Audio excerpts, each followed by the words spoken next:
وقت مختصر ہے مسلمانوں، ایک چیز یاد رکھنا، یہ آگ، یہ شعلے وہاں پہ بھڑک اٹھے ہیں، 76 سال سے وہ لاشیں اٹھا رہے ہیں وہ فلسطینی بھائی، وہ عادی ہو چکے ہیں، لیکن جب چنگاری اس دہلیز پر پہنچے گی اور پھر آپ لوگوں کا بھی تماشا اسی طرح دیکھا جائے گا جس طریقے سے 57 مسلم ممالک نے گھنگرو باندھ کر یہ تماشا دیکھ رہے ہیں۔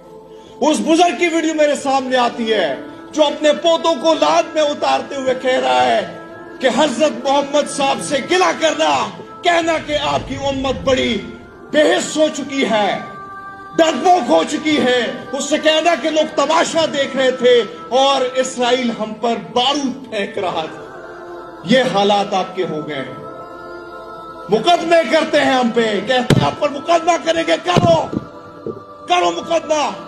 میں تو نہیں ڈرتا، آپ لوگ ڈریں گے، میں تو نہیں ڈرتا، میں تو بولتا رہا ہوں۔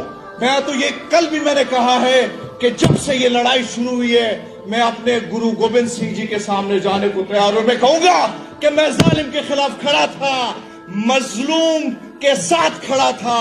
مسلمانوں آپ لوگوں نے بھی کھڑا ہونا ہے۔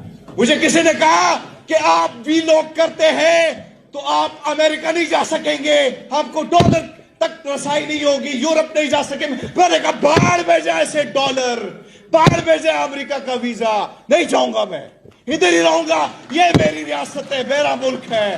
لیکن ظالم کے خلاف کھڑا ہونا یہ میرا سکھی مجھے سکھاتی ہے، یہ مجھے گرو گوبند سنگھ جی نے سکھایا ہے۔ میں نے اسلام کو پڑھا، آج مجھے اگر کوئی مسلمان نظر آتا ہے جو صبر، استقامت، یہ ساری چیزیں اگر مجھے نظر آتی ہے تو وہ مجھے غزہ کے مسلمانوں میں نظر آتی ہے۔